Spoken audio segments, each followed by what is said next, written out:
ಈಗ 9ನೇ ಶ್ಲೋಕ ಆಗ್ಬೇಕು. ಆಯ್ತಲ್ಲ, ನನ್ನ ಇದು 8 ಪೂರ್ತಿ ಆಯ್ತು, ಭಾಷೆ ಆಯ್ತು. ಕಟ್ವಂ ಲಲವಣಾತ್ಯುಷ್ಣ ತೀಕ್ಷರೋಕ್ಷ ವಿದಾಹಿನಃ ತೀಕ್ಷ್ಣರೂಕ್ಷ ವಿದಾಹಿನಃ.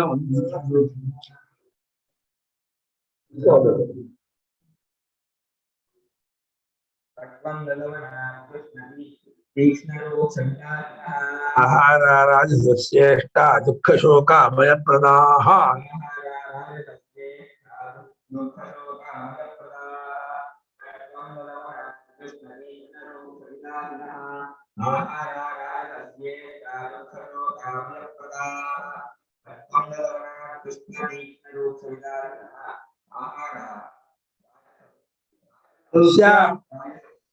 ಇಷ್ಟ ಯಾಕಂದ್ರೆ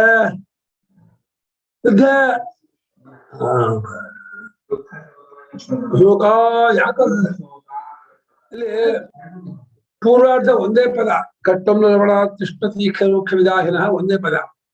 ಅಲ್ಲಿ ಅತಿ ಅನ್ನೋ ಪದ ಇದೆಯಲ್ಲ, ಅತಿ ಅನ್ನೋದು ಎಲ್ಲದಕ್ಕೂ ಸೇರಿಸ್ಕೊಬೇಕು. ಅತಿ ಕಟು, ಅತಿ ಅಮ್ಲ, ಅತಿ ಲವಣ, ಅತ್ಯುಷ್ಣ, ಅತಿ ತೀಕ್ಷ್ಣ, ಅತಿ ರೂಕ್ಷ, ಅತಿ ವಿದಾಹಿನಃ ಅಂತ. ಈ ಅತಿ ಅನ್ನೋದಕ್ಕೆ ಏನು ಸ್ಕೇಲು, ಯಾವ್ದಾದ್ರು ಅತಿ ಯಾವ್ದಾದ್ರು ಕಮ್ಮಿ ಅಂತ ಕೇಳಿದ್ರೆ ಅವರ ದೇಹ ತಕ್ಕಂಗೆ ಹೇಳ್ಬೇಕು, ಏನ್ ಮಾಡಕ್ಕಾಗಲ್ಲ. ಯಾವ್ದು ಒಬ್ಬರನ್ನು ಸ್ಕೇಲ್ ಇಟ್ಬೇಕಾಗಲ್ಲ. ಅದಕ್ಕೆ ರಾಮಕೃಷ್ಣ ಸ್ವಾಮಿ ಹೇಳಿದ್ರಂತೆ, ಖಾರ ಊಟ ಮಾಡಿದಾಗ ಕಣ್ಣಲ್ಲಿ ನೀರು ಮೂಗಲ್ಲಿ ನೀರು ಬರ್ತಿದ್ದಂತೆ ಅದು ರಾಜಸ ಆಯ್ತು ಒಂದು ವರ್ಷ. ಆದ್ರೆ ನಮ್ಮ ಖಾರ ಅಂಧದಲ್ಲಿ ಸಪ್ಪೆ ಬಿಡುತ್ತೆ. ಅಂಧದಲ್ಲಿ ಆ ಖಾರ ಊಟ ಮಾಡಿದ್ರೆ ಅವ್ರಿಗೆ ಏನು ಆಗೋದೇ ಇಲ್ಲ. ಕಣ್ಣು ನೀರು ಬರಲ್ಲ, ಮೂಗಲ್ಲಿ ನೀರು ಬರಲ್ಲ, ಇದು ಬರಲ್ಲ. ಅದಾವ್ರಿಗೆ ಸರಿ ಇದೆ. ಅದನ್ನ ರಾಜಸ ಅನ್ನಕ್ಕಾಗಲ್ಲ. ನಮ್ಮನ್ನು ಸ್ಕೇಲ್ ಆಗಿ ಇಟ್ಕೊಂಡು ಪ್ರಪಂಚಕ್ಕೆಲ್ಲ ಅಳೆಯಕ್ಕಾಗಲ್ಲ. ಅವರವ್ರ ದೇಹ ಇಟ್ಕೊಂಡು ನನಗನ್ಸುತ್ತೆ ಏನೋ ಅಡಿಗೆ ಮಾಡಿರ್ತಾರಪ್ಪ, ಅಯ್ಯೋ ಅಡ್ಗೆ ಮಾಡಿದಾಗ ಏನೋ ಪೋಳಿಕಾಲ ಹಾಕಿರ್ತಾರಲ್ಲ, ಅದು ಸಾಧು ಅಂತ ಹೇಳಿ ಮೇಲೆ ಉಪ್ಪು ಹಾಕಿಸ್ಕೊಳ್ಳೋದು, ಖಾರ ಹಾಕಿಸ್ಕೊಳ್ಳೋದೆಲ್ಲ ಹಸಿ ಅನ್ಸುತ್ತೆ. ಏನೋ ಮಾಡಿರ್ತಾರೆ, ಮರ್ತು ಬಿಟ್ಟು ಉಪ್ಪು ಹಾಕಕ್ ಹೋಗಿದ್ರೆ ಉಪ್ಪು ಹಾಕಿಸ್ಬೇಕು, ತಪ್ಪು ವಿಷಯ ಬೇರೆ. ಯಾವುದೋ ಒಂದು ಮಟ್ಟಕ್ಕೆ ಅಡಿಗೆ ಮಾಡಿರ್ತಾರೆ. ಆ ಅಡಿಗೆಗೆ ನೀ ಸಾಧು ಇನ್ನೂ ಹುಳಿ ಇನ್ನೊಂದು 1 ನಿಂಬೆ ಹಣ್ಣು ಹಿಂಡ್ರಿ, ಇನ್ನೊಂದು ಸ್ವಲ್ಪ 2 ಉಪ್ಪಿನಕಾಯಿ ಹಾಕ್ರಿ, ಅದ ಇನ್ನೇನಾದ್ರು ಒಂದು ಸ್ವೀಟ್ ಗಿನ್ನ ಹಾಕಿ ಅಲ್ಲಿಂದ ಹಾಕೊಂಡ್ರೆ ಮೇಲೆ ಹಾಕೋದು ಅಷ್ಟು ಉಪ್ಪು ಹಾಕೋದಾಗಲಿ, ಸಿಹಿ ಹಾಕೋದು, ಖಾರ ಹಾಕೋದು, ಅದು ಅತಿ ಆದ್ರೆ ಅದು ರಾಜಸವಾಗತ್ತೆ ಅಂತ. ಅತಿ ಕಟ್ಟು ಅಂದ್ರೆ ಅತಿ ಖಾರ ರಸ, ಅತಿ ಅಮ್ಲ ಅಂದ್ರೆ ಅತಿ ಹುಳಿ. ಇದು ತುಂಬಾ ಹುಳಿ ಮುಂದಾಗಿರ್ಬೇಕು. ಈ ತಮಿಳ್ನಾಡಿನ ಅಡಿಗೆಲೆಲ್ಲ ಜಾಸ್ತಿ ಹುಳಿ, ಬೆತ್ತ ಕೊಳಂಬ ಮಾಡ್ತಾರೆ. ಆ ಬೆತ್ತ ಕೊಳಂಬಲ್ಲಿ ಬರೀ ಹುಳಿ ಹುಳಿ ಹಲ್ಲೆಲ್ಲ ಕೂಸೋಗುತ್ತೆ ನಮಗೆ. ಅದು ಅವ್ರು ಬಹಳ ಇಷ್ಟಪಟ್ಟು ತಿಂತಾರೆ. ಆಮೇಲೆ ಅತಿ ಲವಣ, ಉಪ್ಪು ಜಾಸ್ತಿ ಹಾಕೊಂಡು ತಿನ್ನೋದು. ಉಷ್ಣ, ಉಷ್ಣವು ತುಂಬಾ ಜಾಸ್ತಿ ಮಾಡ್ಕೊಳ್ಳೋದು. ಏನೋ ಒಂದು ಬಿಸಿ ಆಗುತ್ತೆ, ಒಲೆ ಮೇಲೆ ಇಟ್ಕೊಂಡು ಪಾತ್ರೆನ ಅಲ್ಲೇ ಕಾಫಿ ಇಟ್ಕೊಂಡು ಸ್ವಲ್ಪ ಅಲ್ಲಿಂದ ಹಾಕೊಳ್ಳೋದು. ಒಂದು ಹಾಕೋ ಲೋಟ ಅಷ್ಟು ಹಾಕ್ಬಿಟ್ಟು ಆರೋಗ್ಯ ಅಂತ.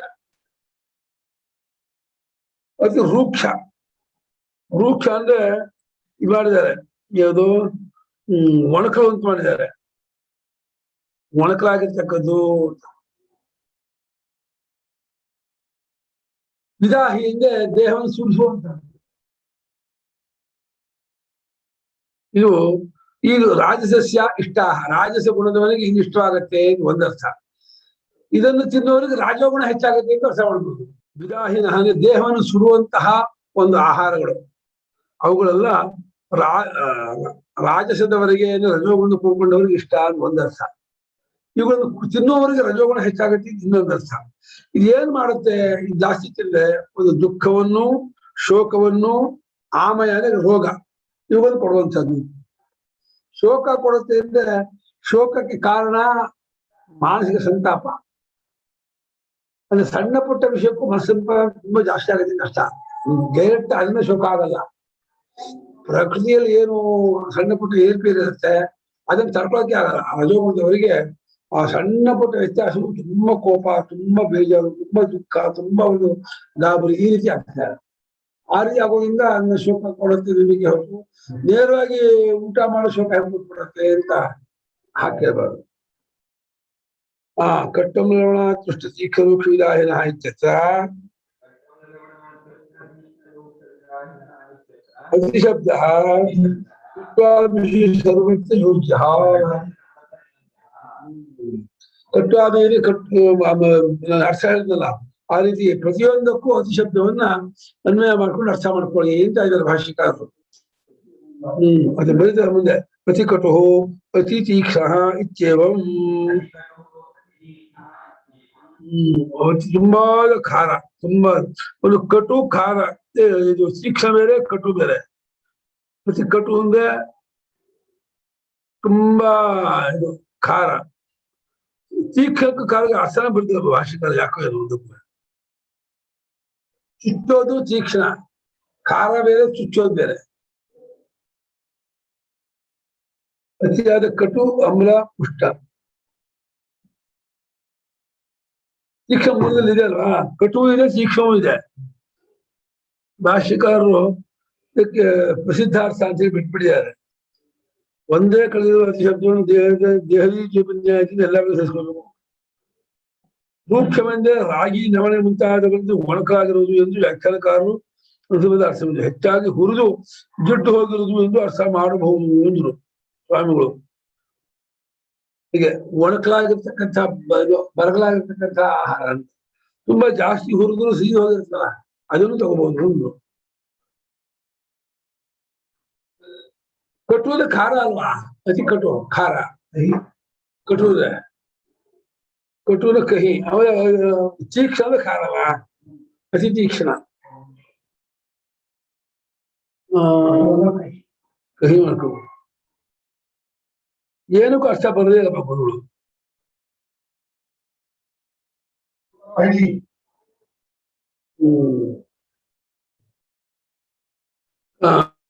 ಆಮೇಲೆ ಕಟುಶ್ಚ ಆಮ್ಲಶ್ಚ ಲವಣಶ್ಚ ಸತ್ಯುಶ್ಚ ತೀಕ್ಷ್ಣಶ್ಚ ರೂಕ್ಷಶ್ಚ ವಿದಾಹೀಚ ಕಟ್ಟೊಮ್ಲ ಲವಣಾತ್ಯುಷ್ಣ ರೂಕ್ಷ ವಿದಾಹಿನ.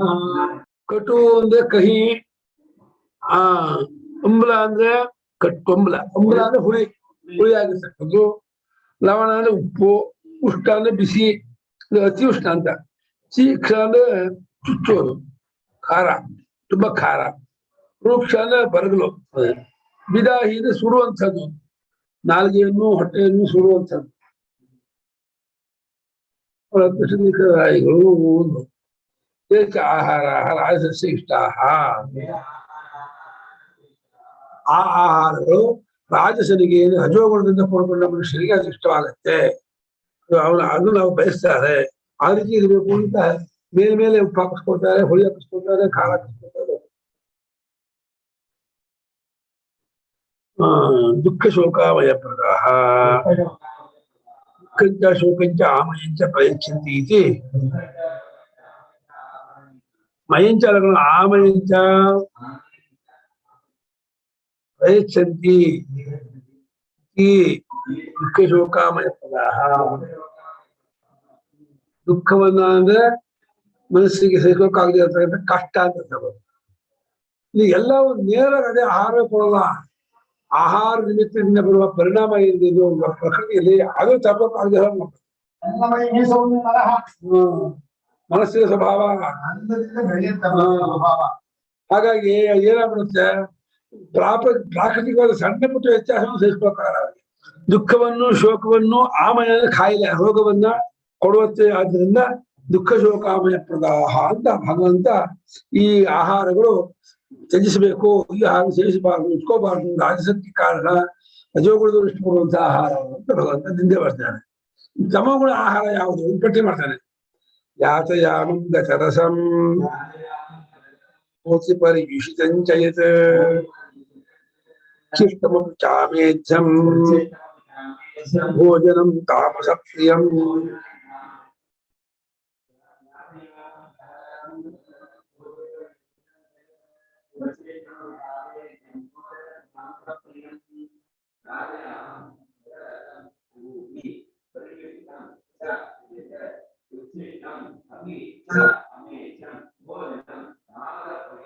ಯಾತಯಾಮ ಅಂದ್ರೆ ನಿರ್ಗೀರ್ಯ ರಸ ಆಗುತ್ತೆ.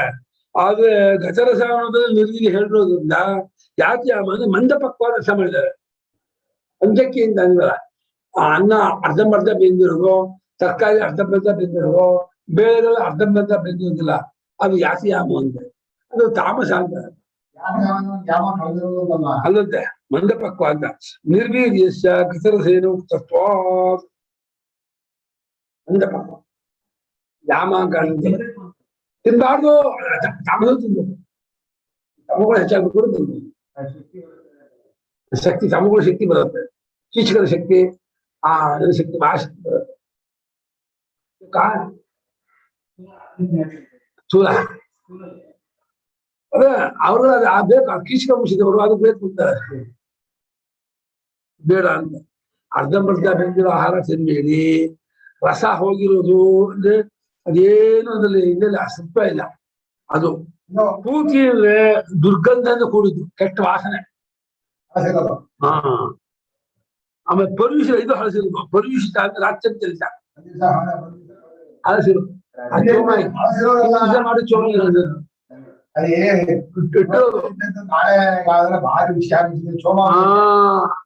ಬಟ್ಟೆ ಕಟ್ಟಿಬಿಟ್ಟು ಅದು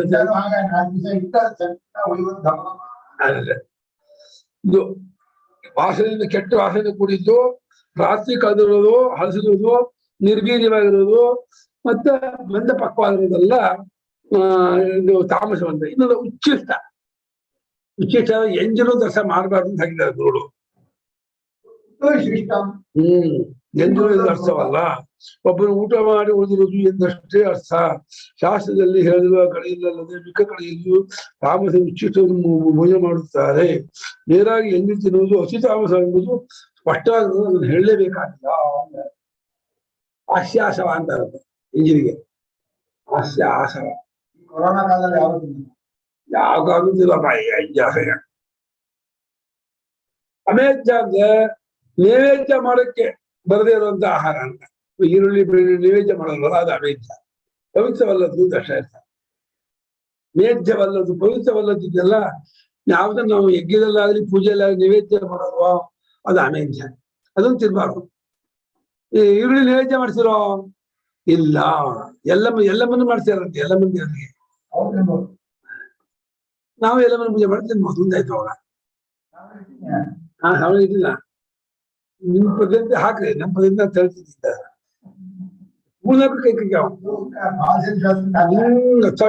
ಇದು ಯಾತಯಾಮ ಮಂದಪಕ್ವಂ. ಯಾತಯಾಮ ಅಂದ್ರೆ ಮಂದಪಕ್ವ ಅಂತ ರಸ ಮಾಡ ನಾಲ್ಕು. ಅರ್ಧಪಕ್ವಂ ವಾಮಿ ಪಾಠ. ಯಾತಯಾಮ ಅರ್ಧಪಕ್ವ ಅಂತ ಪಾಠ ಅಂತ ಅರ್ಧಂಬರ್ಧ ಬೆಂದಿರೋದು ಅತ್ತಿನ ಕಷ್ಟ. ನಿರ್ವೀರ್ಯಸ ಗಜರಸೇನ ಉಕ್ತತ್ವ. ಯಾತಯಾಮ ಮಂದಪಕ್ವ ದರ್ಶ ಮಾಡ್ಬಿಟ್ಟಲ್ಲ, ನಿರ್ವೀರ್ಯ ದರ್ಶ ಮಾಡ್ಬೋದಾಯ್ತಲ್ಲ ಅಂದ್ರೆ ಘಟರಸ ಅನ್ನೋ ಪದದಿಂದ ಅದನ್ನ ನಿರ್ವೀರ್ಯ ಅನ್ನೋದನ್ನ ಹೇಳ್ಬಿಟ್ಟಿರೋದ್ರಿಂದ ಮತ್ತೆ ಪುನರುಕ್ತಿ ಆಗಲಿ ಇರೋಕ್ಕೋಸ್ಕರವಾಗಿ ಮಂದಪಕ್ವ ದರ್ಶ ಮಾಡ್ತೀವಿ. ಶಬ್ದಾರ್ಥವಲ್ಲವಾದರೂ ಮಂದಪಕ್ವ ಅನ್ನೋದು ಅದಕ್ಕೆ ಸದ್ಯಕ್ಕೆ ಅಪುನರುಕ್ತಿ ಪುನರುಕ್ತಿ ದೋಷ ಬರದೇ ಇರೋದಕ್ಕೋಸ್ಕರವಾಗಿ ಮಂದಪಕ್ವ ಅಂತ ತಗೊಳ್ಳಿ. ಘಟರಸಂ ರಸವಿಯುಕ್ತಂ, ರಸದೇ ಬಿಟ್ಕೊಂಡ್ರು ಎಲ್ಲ ಸೋರೋಗ್ಬಿಟ್ಟಿರುತ್ತೆ, ಎಲ್ಲ ಬಸ್ತೋಗ್ಬಿಟ್ಟಿದೆ, ಏನು ಬರಲಾಗ್ಬಿಟ್ಟಿರುತ್ತೆ, ಸಾರ ಹೋಗ್ಬಿಟ್ಟಿರುತ್ತೆ. ಸಾರ ಹೋಗಿರ್ತಕ್ಕಂಥ ಇದು ಪ್ರಯೋಜನ ಇಲ್ಲ, ಅದ್ರಲ್ಲಿ ಯಾವ ರುಚಿ ಇರಲ್ಲ, ಏನೂ ಇದಿಲ್ಲ, ಸಾರವೂ ಇರಲ್ಲ. ಪೂತಿ ದುರ್ಗಂಧಂ, ಪೂತಿಯಿಂದ ಕೆಟ್ಟ ವಾಸನೆ, ಇನ್ನೋರಿಗೆ ಆಗಲ್ಲ ಕೆಟ್ಟ ವಾಸನೆ. ಈ ಪೂತಿ ಎಲ್ಲ ಸೇರಿಸಬಹುದು, ಇದನ್ನ ಈರುಳ್ಳಿ ಬೆಳ್ಳುಳ್ಳಿ ಪೂತಿ ಸೇರಿಸ್ಬೋದು. ಪೂತಿ ಬಿಟ್ರೆ ದುರ್ಗಂಧವಿರೋದಲ್ಲ ಈರುಳ್ಳಿ ಬೆಳ್ಳುಳ್ಳಿ. ಮಶ್ರೂಮ್ ವಾಸನೆಗೆ ಗೊತ್ತಿಲ್ಲ.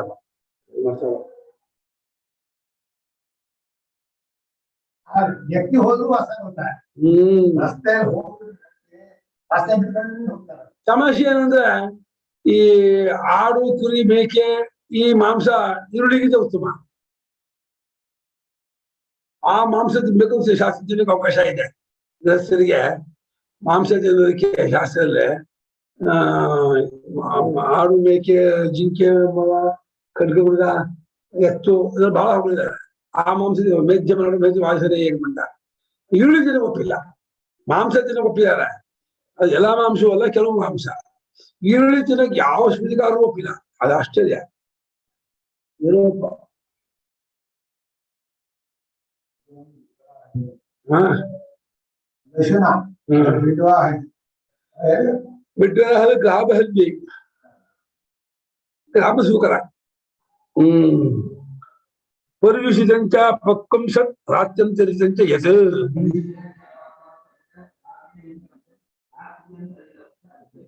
ಪರಿವಿಷಿತ ಅಂದ್ರೆ ಬೇಯಿಸಿ ಅದನ್ನ ಮಾರನೇ ದಿವಸಕ್ಕೆ ಇಟ್ಕೊಳ್ತಿದ್ದ ಈ ತಮಿಳ್ನಾಡಲ್ಲಿ ಬೇಕು ಅಂತ ಕಮ್ಮಿ ಆದ್ರೆ ನಾಳೆ ದಿವಸ ಗಂಜಿ ಅನ್ನ ಅಂತ ಹೇಳಿ ರಾತ್ರಿ ಅಡಿಗೆ ಮಾಡ್ತಾರೆ ಅನ್ನ ಮಾಡಿ ಇಟ್ಟು ಆಮೇಲೆ ಒಂದಷ್ಟು ಮೊಸರು ಹಾಕಿ ಕೂಡಿಸಿ ಮುಚ್ಚಿಟ್ಬಿಡ್ತಾರೆ ಬೆಳಗ್ಗೆ ಬ್ರಹ್ಮಚಾರಿ ಬೆಳಗ್ಗೆ ಊಟ ಗಂಜಿ ಊಟ ಅದೇ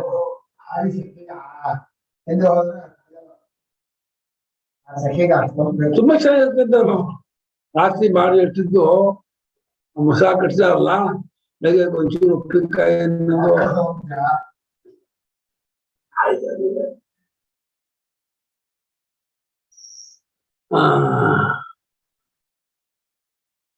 ಉಚ್ಚಿಷ್ಟಮಪ್ಚ ಭುಕ್ತಶಿಷ್ಟಮಪಿ ಹಂಗೆ ಬಿಡು ಭಾಷೆಗಾರರು ಅದರಲ್ಲಿ ಊಟ ಮಾಡ ಅಲ್ಲಿ ಕೆಲವು ಊಟ ಮಾಡೋದು ನಿಷೇಧ ಬಾಲಾನ್ ವೃದ್ಧಾನ್ ಆತುಲ ನಂತರ ವೃತ್ತಿಷ್ಟ ಭೋಜೆ ಇದೆಲ್ಲ ಅದು ಅದು ಉಚ್ಚಿಷ್ಟ ಅನ್ಕೊಳ್ಳ ತನ್ನ ಮನೆಯಲ್ಲಿ ಯಜಮಾನ ಹಸಿ ಊಟ ಮಾಡಿಸಿ ಊಟ ಮಾಡ್ಬೇಕು ಹಸಿ ಊಟ ಮಾಡೋದು ಅದು ಇದಾಗಲ್ಲ ಉಚ್ಚಿಷ್ಟ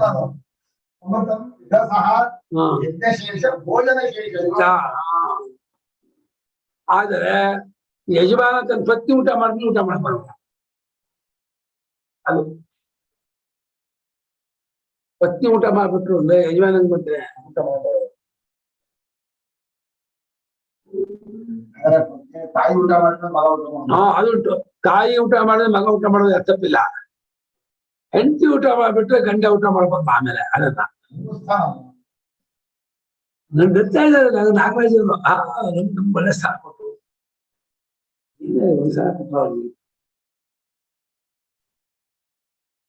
ಅವೇಜ್ಯಂ ಅಯಜ್ಞಾನಮ್ಮನ್ನು ಭಾಷೆಗಾರ ಅಮೇಧ್ಯ ಅಂತ ಪ್ರಸಿದ್ಧ ಇಲ್ಲ ಅಜ್ಞ ಯಾರು ತಿನ್ನೋದೇ ಇಲ್ಲ ಅದು ಹೇಳೋ ಅವಶ್ಯಕತೆ ಇಲ್ಲ ಯಜ್ಞಕ್ಕೆ ಅರ್ಹವಲ್ಲದ್ದು ಯಜ್ಞ ಪೂಜೆಗೆ ಯಜ್ಞಕ್ಕೆ ಎಲ್ಲಿ ಯಾವುದನ್ನು ಉಪಯೋಗಿಸಲು ಅದೆಲ್ಲ ಅಮೇಧ್ಯ ಭೋಜನಂಚ ಈದೃಶಂ ತಾಮಸ ಪ್ರಿಯಂ ಈ ತರಹದ್ದಾದ ಭೋಜನವು ತಾಮಸರಿಗೆ ಪ್ರಿಯ ಈ ತರ ಭೋಜನ ಮಾಡೋರಿಗೆ ತಾಮಸ ಗುಣ ಹೆಚ್ಚಾಗತ್ತೆ ತಮಗುಣ ಹೆಚ್ಚಾಗತ್ತೆ ತಮಗುಣವಂತರಾಗ್ತಾರೆ ತಮಗುಣ ಆದವರು ಇಷ್ಟಪಡ್ತಾರೆ ಅತಿಗೂ ತಮಗುಣ ಹೆಚ್ಚಾಗತ್ತೆ ಸ್ವಾಮಿ ಏನು ಸಿಗಬೇಕು ಅದು ಕಂಟಿನ್ಯೂ ಅಂತ ಕಂಟಿನ್ಯೂ ಇದೆ ಅದು ಅದರಲ್ಲಿ ಆಲ್ಕೋಹಾಲ್ ಇದ್ದೆ ಬೇಡ ಅದು ಅದಿದ್ದೆ ಬೇಡ ಎಗ್ಗಿದ್ದೆ ಬೇಡ ಪ್ರಾಣಾಂಶ ಇದ್ದೆ ಬೇಡ ಅಯ್ಯೋ ಹಂಗ್ ನೋಡ್ತಾ ಕೂತ್ಕೊಂಡೆ ಒಂದು ತಿನ್ನಕ್ಕೆ ಸಾಯಲ್ಲ ಅನ್ಸುತ್ತೆ ಅದ್ ಮಿಸ್ಕೊಂಡು ತಿಂತಾ ಇರ್ಬೇಕು ಏನು ಏನ್ ತಿಂದೆ ಏನ್ ಬಿಟ್ಟರೆ ಗೊತ್ತಾಗಬಾರ್ದಂತೆ ಅಥ ಇದಾನಿಂ ಯಜ್ಞಸ್ತು ವಿಧ ಉಚ್ಯತೆ ಇನ್ನು ಈಗ ಯಜ್ಞದಲ್ಲಿ 3 ಪ್ರಕಾರ ಇದೆ ಎಂಬುದನ್ನ ಹೇಳಲಾಗತ್ತೆ ಅದನ್ನ ಹೇಳ್ತೀವಿ ಕೇಳಿ ಅಂತ ಹೇಳಿದ ಭಗವಂತ ಫಲಾಕಾಂಕ್ಷಿ ಯಜ್ಞ ದೃಷ್ಟೋ ಇಜ್ಯತೆ ದ್ರಷ್ಟರು ಅಭಿಯಲ್ಲ ವಿಧಿ ದೃಷ್ಟ ದೃಷ್ಟ ಯಾಕಂದ್ರೆ ವಿಧಿ ದೃಷ್ಟ ಅಂತ ಹೇಳ್ಬಿಡ ಎಷ್ಟವೇತಿ ಮನಃ ಸಮಾಧಾಯ ಸಾತ್ವಿಕಃ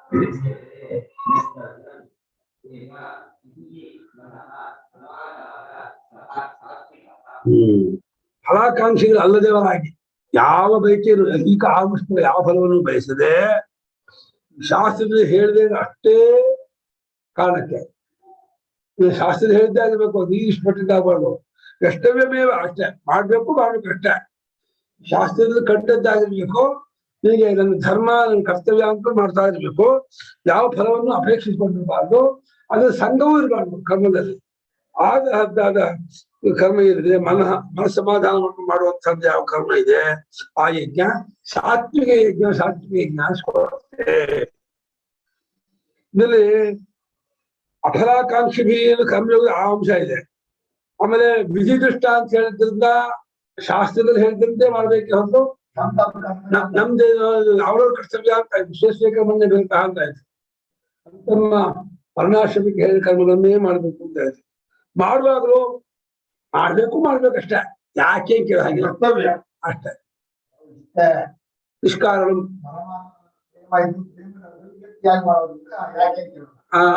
ಎಲ್ಲಿ ನಾವು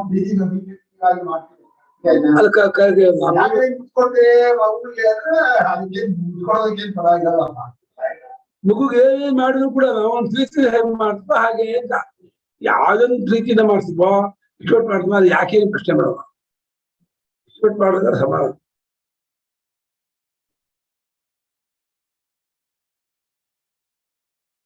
ಸಮಾಧಾನ ಮಾಡ್ಕೊಂಡು ಮನಸ್ಸಮಾಧಾನ ಮಾಡ್ಕೊಂಡು ಮಾಡೋದಿದೆಯಲ್ಲ, ಮನಸ್ಸಮಾಧಾನ ಆಗ್ಬೇಕಾದ್ರೆ ಆ ಕರ್ಮಯೋಗದ ಅಂಶ ಸೇರಿದ್ರೆ ಸಮಾಧಾನ ಆಗೋದು.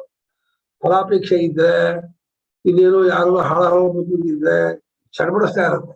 ಏನ್ ಮಾಡಿದ್ರು ಸಮಾಧಾನ ಆಗಲ್ಲ. ಮನಸ್ಸಮಾಧಾನ ಮಾಡ್ಕೊಳ್ಳೋದಾದ್ರೆ ಕರ್ಮಯೋಗದ 4 ಈಗ ಮಂಚಕ್ಕೆ 4 ಕಾಲಿದ್ದ ಹಾಗೆ ದ್ವಂದ್ವ ಪ್ರಧಾನ ಪೂರ್ವಕ ಕರ್ಮದ ಈಶ್ವರ ಬುದ್ಧಿ ಪೂರ್ವಕವಾಗಿ ಫಲಾಪೇಕ್ಷೆ ಏನಿದೆ ಅಸಂಗನಾಗಿ ಯೋಗಸ್ಥ ಕುರು ಕರ್ಮಾಣಿ ಸಂಗಂತಿತ್ವ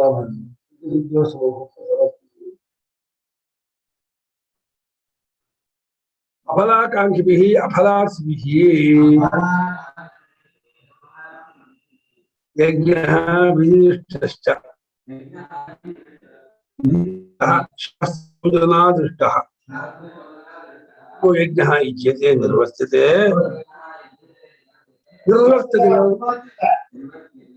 ಯಷ್ಟವ್ಯಮೇವೇತಿ ಯಜ್ಞಸ್ವರೂಪ ನಿರ್ವರ್ತನಮೇವ ಕಾರ್ಯಮಿತಿ. ನಿರ್ವರ್ತನ ಮನಸ್ಸಮಾಧಾಯ ನಾನೇನ ಪುರುಷಾರ್ಥಃ ಮಮ ಕರ್ತವ್ಯಃ ಇತ್ಯೇವಂ ನಿಶ್ಚಿತ್ಯ ಸಹ ಸಾತ್ವಿಕಃ ಯಜ್ಞಃ ಉಚ್ಯತೆ. ಅದಂತ ಎರಡೇ ಹೇಳಿದ್ರೆ ಶಂಕರೇಶ್ವರ ಒಂದನೇ ಅಭ್ಯಾಸ ಅಂತಾರೆ. ಒಂದೇ ಹಾಕು ಫಲಾಪೇಕ್ಷೆ ಇಲ್ಲದೆ ಅದು ಫಲ ಕೃಪಣಾ ಫಲ ಹೇಗೆ ಹಾಕ ಫಲಬುದ್ಧಿ ಬಂದ್ಕೂಡಲೇ ದೀನ ಆಗ್ಬಿಡ್ತಾರೆ, ಕಲ್ಪನಾಗ್ತಾನೆ, ವಿಕ್ಷೇಪ ಹೆಚ್ಚಾಗುತ್ತೆ, ಬಹಿರ್ಮುಖರಾಗ್ತಾರೆ. ಹಾಗಾಗಿ ಫಲಾಪೇಕ್ಷೆ ಇಲ್ಲದೆ ಯಜ್ಞವು ವಿಧಿದೃಷ್ಟ ಶಾಸ್ತ್ರದೃಷ್ಟ ಆಗಿದೆ. ಶಾಸ್ತ್ರ ವೇದದಲ್ಲಿ ಹೇಳಿದಂತಹ ಒಂದು ಕರ್ಮ ಇದು ಅಂತೇಳಿ ಅಷ್ಟನ್ನೇ ವೇದದೃಷ್ಟವಾಗಿದೆ ಅನ್ನೋದನ್ನ ಮಾಡಿಕೊಂಡು ಯಾವ ಯಜ್ಞ ಉಂಟು ಮಾಡಲ್ಪಡುತ್ತದೆಯೋ ಮಾಡುವಾಗಲೂ ಎಷ್ಟೊಂದು ಯಜ್ಞ ಸ್ವರೂಪವನ್ನು ನಡೆಸಬೇಕು, ನನ್ನ ಕರ್ತವ್ಯ, ನನ್ನ ಧರ್ಮ, ನಾನು ಇದನ್ನು ಮಾಡ್ಬೇಕು ಅಂತ ಅಷ್ಟೇ ಅನ್ಕೊಂಡು ಯಾರು ಯಜ್ಞವನ್ನು ಮಾಡುತ್ತಾರೋ, ಮನಸಮಾಧಾನ ಮಾಡಿಕೊಂಡು ಆ ಕರ್ಮವನ್ನು ಮಾಡಿಸ್ತಾರೋ, ಈ ಕರ್ಮದಿಂದ ನನಗೆ ಯಾವ ಪುರುಷಾರ್ಥವಾಗಬೇಕಾಗಿಲ್ಲ ಅನ್ನೋದು ಆ ಭಾವನೆ ಯಾವಾಗಲೂ ಇರಬೇಕು. ಇವನ್ ತಮಾಷೆ ಏನು ಅಂದ್ರೆ ಕರ್ಮಾನುಷ್ಠಾನ ಮಾಡೋ ಮಾತ್ರ ಫಲಾಪೇಕ್ಷೆ ಪಟ್ಟೆ ಆಮೇಲೆ ಅಪೇಕ್ಷೆ ಪಡಬಾರ್ದು. ಯಾವ್ದಾದ್ರು ನಗರಕ್ಕೆ ಹೋದಾಗೋ ಯಾವ ಮನೆ ಹೋದಾಗೋ ಆ ವಸ್ತು ಬೇಕು ಬೈಕೆ ಬರ್ಬೇಕು ಅಂದ್ರೆ ಆ ಬೈಕಿಗೆ ಪುಣ್ಯ ಕರ್ಮ ಆ್ಯಡ್ ಆಗ್ಬಿಡುತ್ತೆ. ಯಾವಾಗ್ಲೂ ಬೇಕೆ ಇಟ್ಕೋಬಾರ್ದು ಹೊರತು ಕರ್ಮ ಮಾಡುವಾಗ ಮಾತ್ರ ಬೇಕೆ ಇಟ್ಕೋಬಾರ್ದು ಅನ್ನೋದು ಸಾಮಾನ್ಯ ವಾಕ್ಯ. ಬೈಕೆ ಇಲ್ಲದವನಾಗಿರ್ಬೇಕು ಅನ್ನೋದೇ ಪೂರ್ಣ ವಾಕ್ಯ. ಹಾಗಾಗಿ ನನಗೆ ಇದರಿಂದ ಯಾವ ಪುರುಷಾರ್ಥವನ್ನು ನಾನು ಸಾಧಿಸಬೇಕಾಗಿಲ್ಲ, ಪಡ್ಕೋಬೇಕಾಗಿಲ್ಲ ಎಂಬುದಾಗಿ ಅಂದ್ಕೊಂಡು ಕರ್ಮ ಮಾಡೋದು ಏನಿದೆ ಅದು ಸಾತ್ವಿಕವಾದ ಯಜ್ಞ. ಸಾತ್ವಿಕವಾದ ಯಜ್ಞ ಅನಿಸ್ಕೊಳತ್ತೆ. ಸಾತ್ವಿಕ ಯಜ್ಞವನ್ನು ಸ್ವರೂಪ ಅದು. ಅಭಿಸಂಧಾಯ ಫಲಂ ಭಾರ್ಥಮಪಿ ಚೈವ ಯದ್ ಭರತಶ್ರೇಷ್ಠ ಯಜ್ಞಂ ವಿಚ್ಛಿರಾಜಸಂ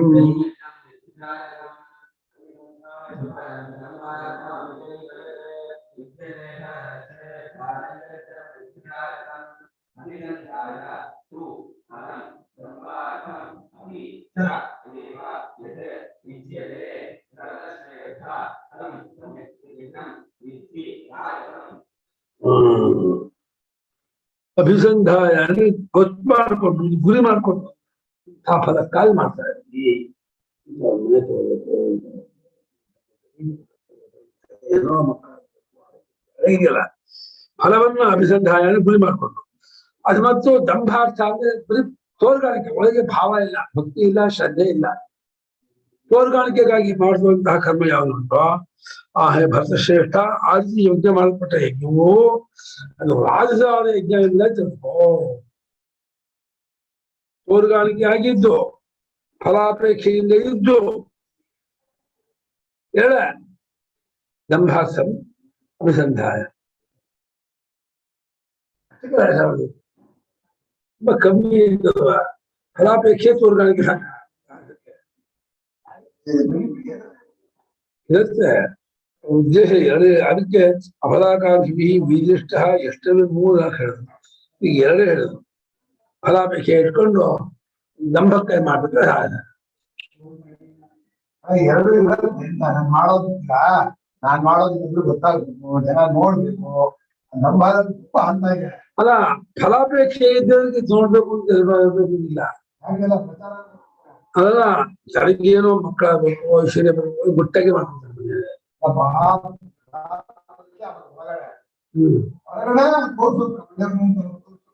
ಅದಲ್ಲ, ಕೆಲವಕ್ಕೋಸ ಕೆಲವು ತನ್ನ ಕಾಮ್ಯಕರ್ಮ ತಾನೇ ಮಾಡ್ಕೊಳ್ಳುವಂತ ಕಾಮ್ಯಕರ್ಮ ಒಂದು ಮನೆಗಳಿಗೆ ಅದನ್ನ ಕಾಮ್ಯ ಅಂತ ಹೇಳ್ಬೇಕು, ಸಂಕೋಚ ಮಾಡ್ಕೊಂಡು ನಾವು ಕಾಮ್ಯ ಇಟ್ಕೊಂಡಿರ್ತಾರೆ, ಈಶ್ವರ ಮಾಡ್ತಿರ್ತಾರೆ.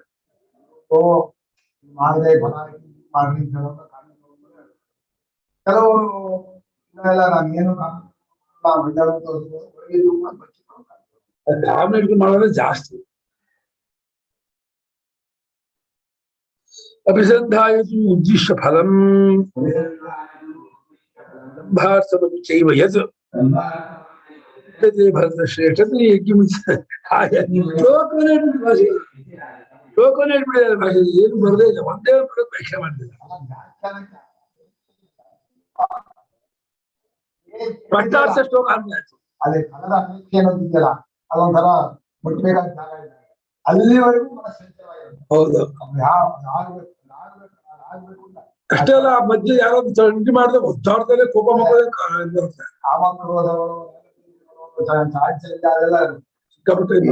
ಜನ ಏನ್ ತಿಳ್ಕೊತಾರೆ, ಬಗ್ಗೆ ಜನ ಏನ್ ಅನ್ಕೋತಾರೆ.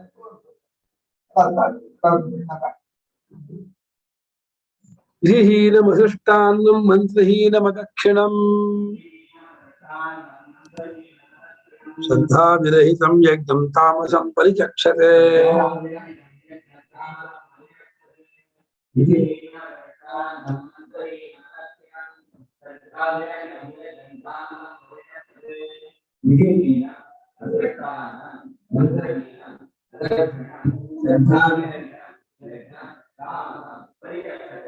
ಯಾವ ಯಜ್ಞಕ್ಕೆ ವಿಧಿ ಶಾಸ್ತ್ರದಲ್ಲಿ ಹೀಗೆ ಮಾಡ್ಬೇಕು ಅಂತ ನಿಯಮ ಇದೆಯಲ್ಲ, ಅದಿಲ್ಲವೋ ಆ ಯಜ್ಞ ತಾಮಸ ಯಜ್ಞ.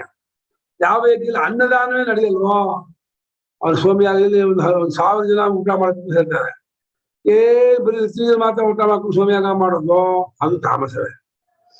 ಮಂತ್ರಹೀನಂತೂ ಹೃತ್ವಿಷಂ ಅಂತ, ಮಂತ್ರಹೀನಂ ಯಜಮಾನ, ದಕ್ಷಿಣಾಹೀನಂ ಯಜಮಾನ. ಮಂತ್ರಹೀನವಾಗಿ ಯಾವುದೋ ಮಂತ್ರ ಎದಕ್ಕೂ ಹೇಳೋದು, ಕೆಲವು ಮಂತ್ರ ಎಗರಿಸ್ಬಿಡೋದು, ಹೇಳದೇ ಇರೋದು, ಇದೆಲ್ಲ ತಾಮಸ. ದಕ್ಷಿಣೆ ಕೊಡದೇ ಇರೋದು, ಏನೋ ಎತ್ತಿ ಕೊಟ್ಬಿಡೋದು, 1000 ಕೊಡೋದು, 100 ರೂಪಾಯಿ ಕೊಟ್ಬಿಡೋದು. ಶ್ರದ್ಧೆ ಇರೋದು ಯಜಮಾನಿಗೂ ಬಂತು, ವೃತ್ತಿಜರಿಗೂ ಶ್ರದ್ಧೆ ಇದೆಯಲ್ಲ, ಈ ಯಜ್ಞ ತಾಮಸ ಯಜ್ಞ ಅನ್ಸ್ಕೊಳಕ್ಕೆ. ವಿಧಿಹೀನಂ ಯಥಾಚೋದಿತ ವಿಪರೀತಂ. ಯಥಾನು ಶಾಸ್ತ್ರ ಅಂದ್ರೆ ಶಾಸ್ತ್ರಚೋದಿತ ವಿಪರೀತ ಅಂತ. ಶಾಸ್ತ್ರದಲ್ಲಿ ಹೇಳಿದ್ದಕ್ಕೆ ವಿರುದ್ಧ, ಶಾಸ್ತ್ರದಲ್ಲಿ ಹೇಳಿದ್ರೆ ಮಾಡದೇ ಇರೋದು, ಬಿಟ್ಟಿರೋದೊಂದು, ವಿರುದ್ಧ ಮಾಡೋದು. ಯಾವ್ದನ್ನ ಮಾಡಬಾರ್ದು, ಮಾಡಬೇಡ ಅಂತ ಹೇಳಿದ್ರೆ ಮಾಡ್ತೀವಿ ಅನ್ನೋದು, ಮಾಡಿದ್ದನ್ನು ಮಾಡುವುದು ಹೇಳಿದ್ರೆ ಮಾಡದೇ ಇರೋದು, ಮಾಡದೇ ಇದ್ದದನ್ನ ಮಾಡುದು, ಮಾಡಿದ್ದಕ್ಕೆ ತಪ್ಪಾಗಿ ಮಾಡುದು. 3 ತರಹ. ಹೇಳಿದ್ದನ್ನು ಮಾಡದೇ ಇರೋದು, ಹೇಳದೇ ಇದ್ದದನ್ನ ಮಾಡುದು, ಹೇಳಿದ್ದನ್ನು ಇನ್ನೊಂದು ರೀತಿ ವಿರುದ್ಧ ಮಾಡುದು.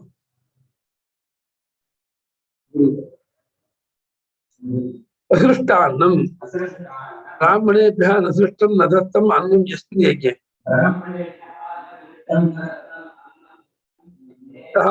ಅಸಿಷ್ಟಾನ್ನ ಅಸಿಷ್ಟಾನ್ನ ಯಾವ ಯಜ್ಞದಲ್ಲಿ ಬ್ರಾಹ್ಮಣರಿಗೆ ಅನ್ನವನ್ನು ಕೊಡಲ್ಪಟ್ಟಿಲ್ವೋ ಯಾವ ಯಜ್ಞದಲ್ಲಿ ಅನ್ನವನ್ನು ಕೊಡೋದೇ ಇಲ್ವೋ ಅನ್ನದಾನವೇ ಮಾಡೋಲ್ಲ. ನಿಜವಾಗಿ ಯಜ್ಞದಲ್ಲಿ ಅಗ್ನಿಗೆ ಬ್ರಾಹ್ಮಣರಿಗೆ ಎಷ್ಟು ಇದು ಮಾಡ್ತೀವೋ ಅದಕ್ಕೆ 10 ಪಟ್ಟು 100 ಪಟ್ಟು ಊಟ ಮಾಡಿಸ್ಬೇಕು ಅಂತ. ಯಜ್ಞ ಅನ್ನಮಯ ಅದು ಒಂದು ಯಜ್ಞದ ಒಂದು ಭಾಗ. ಹೇಗೆ ಪೂಜೆಯಲ್ಲಿ ನೈವೇದ್ಯ ಮಾಡೋದು ಮಂಗಳಾರತಿ ಮಾಡೋದು ಒಂದು ಅಂಗವೋ, ಅನ್ನದಾನವೂ ಒಂದು ಅಂಗವೇ ಯಜ್ಞಕ್ಕೆ ಒಂದು ಭಾಗ. ಅದು ಅದರಿಂದ ಅದು ಹೀನವಾದ ಯಜ್ಞಕ್ಕೆ ರೂಪವೇ ಕೊರತೆಯೇ ಅದು. ಬ್ರಾಹ್ಮಣರಿಗೆ ಅದು ವಿಶೇಷವಾಗಿ ಬ್ರಾಹ್ಮಣರು ಅಂತ ಹೇಳಿದರೆ ಬ್ರಾಹ್ಮಣಾದಿ ಬಂದು ಇಟ್ಕೋಬಹುದು, ಎಲ್ಲರಿಗೂ ಊಟ ಹಾಕ್ಬೋದು ಅನ್ನದ ಯಜ್ಞದಲ್ಲಿ. ಯಾವ ಯಜ್ಞದಲ್ಲಿ ಅನ್ನದಾನವೇ ನಡೆಯೋದಿಲ್ವೋ ಅದು ಅಸೃಷ್ಟ ಅನ್ನುವಾದ ಯಜ್ಞ ಅನಿಸ್ಕೊಳ್ಳೋದು. ಮಂತ್ರಹೀನಂ ಸ್ವರತಃ ವರ್ಣತೋ ವಾ ವಿಯುಕ್ತ ಮಂತ್ರಹೀನಂ. ಮಂತ್ರದಿಂದ ಅಂದ್ರೆ ಹೃನ್ಮಂತ್ರ ಯಜುರ್ಮಂತ್ರ ಅದೇ ಬಿಟ್ಟು ಹೋಗಿರೋದು. ಸ್ವರ ತಪ್ಪಾಗಿ ಹೇಳೋದು, ಉದಾತ್ಮವಾಗಿ ಸ್ವಲ್ಪಾಗಿ ಹೇಳೋದು, ಅಥವಾ ಬಹಳ ಅಕ್ಷರಗಳನ್ನು ತಪ್ಪಾಗಿ ಹೇಳೋದು. 3 ತರ ಆಗ್ತದೆ. ಮಂತ್ರವನ್ನೇ ಬಿಡೋದು, ಮಂತ್ರವನ್ನ ಸ್ವರ ತಪ್ಪಾಗಿ ಹೇಳೋದು, ಅಕ್ಷರ ತಪ್ಪಾಗಿ ಹೇಳೋದು.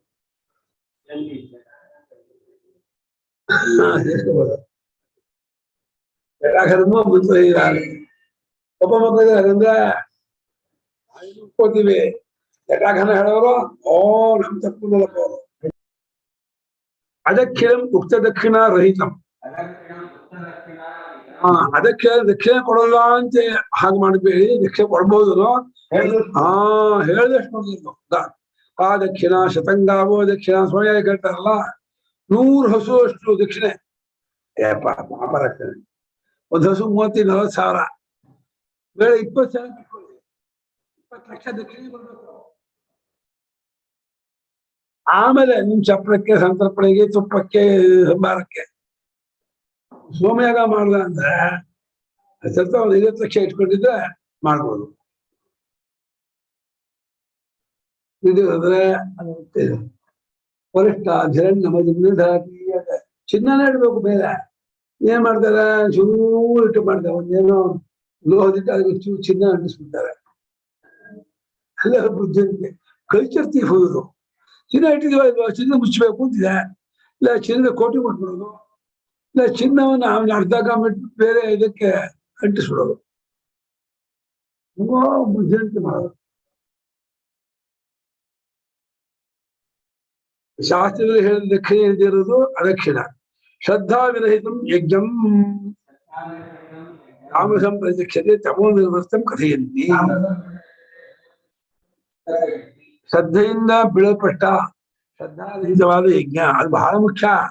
ಆಸ್ತಿಕ್ಯತೆಯೇ ಇಲ್ಲ, ನಂಬಿಕೆ ಇಲ್ಲ, ವೇದವಾಕ್ಯದಲ್ಲೂ ಗುರುವಾಕ್ಯದಲ್ಲೂ ಪುಣ್ಯ ಪಾಪದಲ್ಲೂ ಭಗವಂತನಲ್ಲೂ ನಂಬಿಕೆ ಇಲ್ಲ, ಆಸಕ್ತಿ ಇಲ್ಲ ಅಂದ್ರೆ ಯಾವ ಕರ್ಮ ಮಾಡೋದು ಅದು ತಾಮಸ.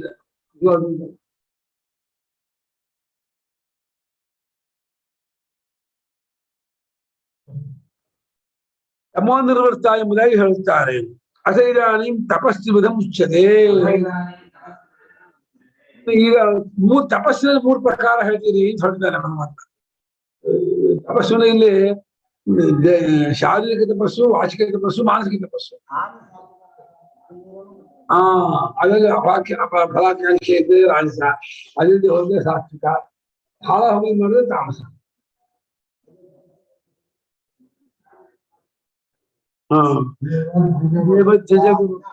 ಪೂಜನಂ ಶೌಚಮಾರ್ಜವಂ ಹಿಂಸಾ ಚಾಶಾರೀರಂ ತಪಮುಚ್ಯತೆ.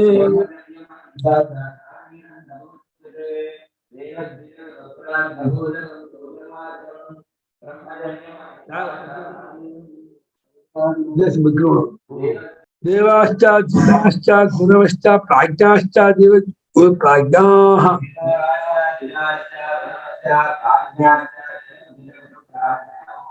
ಪೂಜನಂ ದೇವತೆ ಗುರು ಪ್ರಾಜ್ಞ ಪೂಜನಂ. ದೇವತೆಗಳು ಇಂದ್ರಿಯ ದೇವತೆಗಳು, ಬ್ರಾಹ್ಮಣರು, ಗುರುಗಳು ಅಂದ್ರೆ ವಿದ್ಯಾ ಗುರುಗಳು, ಅಧ್ಯಾತ್ಮರು ಪ್ರಾಜ್ಞರು, ತಿಳಿದವರು, ವಿದ್ಯಾವಂತರು, ಶ್ರೋತ್ರಿಯರು. ಇವೆಲ್ಲ ದೇವತೆಗಳು ಪ್ರಾಜ್ಞರು. ಅವರ ಪೂಜನೆಯಿಂದ ಒಬ್ಬೊಬ್ಬರು ಅಂತ ಹೇಳಲ್ಲ. ಹಾಗೆ ದೇವತೆಗಳ ಪೂಜೆಯಲ್ಲಿ ಅಲ್ಲೂ ಈ ಬಲಿ ಕೊಡೋದು ಇತ್ಯಾದಿ ಇಟ್ಕೊಂಡು ಪೂಜೆ ಮಾಡೋ ಕ್ರಮ ಉಂಟು. ಅಲ್ಲ ಇದಲ್ಲೂ ವೈಶ್ವರ ಬಲಿ ಮಾತಾಡ ಆಗಲ್ಲ ಬಲಿಯಿಂದ.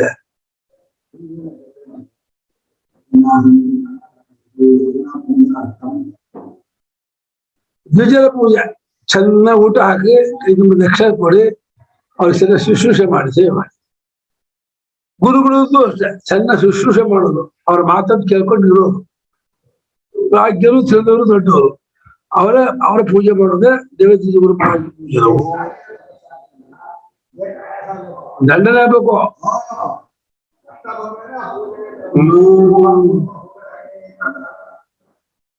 ಫೋಟೋ ಅದಕ್ಕೆ ಮಾಡ್ಬಿಟ್ಟು ಗುರು ಬಹಳ ವ್ಯಕ್ತಿ ಅಲ್ಲ.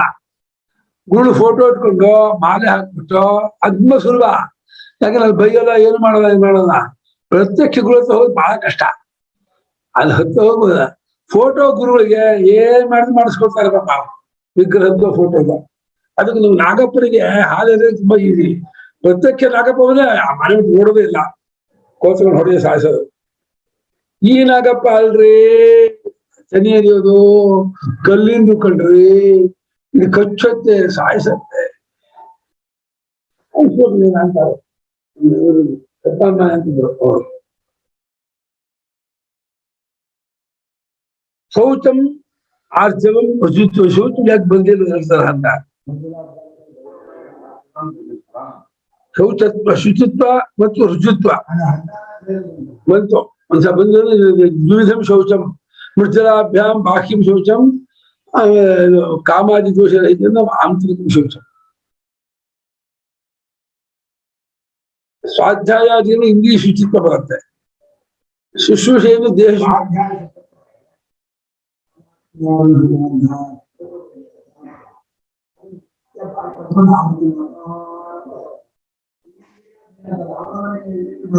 ಹೌದಾ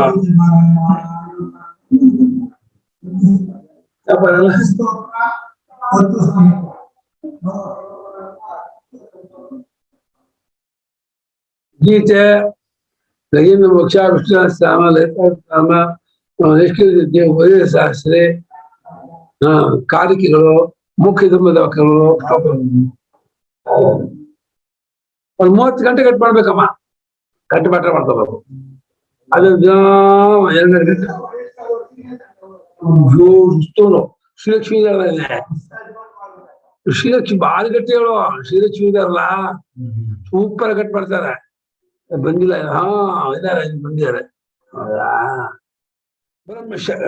ಬ್ರಹ್ಮಚರ್ಯಂ ಅಹಿಂಸಾಚ. ಬ್ರಹ್ಮಚರ್ಯನ ಗುರುಕುಲವಾಸ ಅಥವಾ ವೇದದಲ್ಲೇ ಭೋಗತ್ಯಾಗ. ಯಾವತ್ತು ಇಂದ್ರಿಯ ಭೋಗತ್ಯಾಗ ಏನ್ ಬಂದಿಲ್ಲ. ಬ್ರಹ್ಮಚರ್ಯಂ ಅಹಿಂಸಾ ಏನ್ ಬರ ಅದಿನ್ನೂ ಕಳೆದಿದೆ. ಇಲ್ಲಿ ಏನು ಅದು ಬಾಣ ಕಾದಂಬರಿ ಕೊನೆಗೆ ನೀರಸ ಆಗಿದ್ದಲ್ಲ. 11ನೇ ಅಧ್ಯಾಯ ಭಾಷಿಕಾರರು ಕೊನೆ ಸಾಕ್ಷಾತ್ ಅಲ್ಲಿ ಸ್ವಲ್ಪ ಶರೀರ ನಿರ್ವರ್ತ್ಯಂ ಶಾರೀರಂ ಶರೀರ ಪ್ರಧಾನೈ ಸರ್ವೈರೇವ ಕಾರ್ಯಕರಣೈ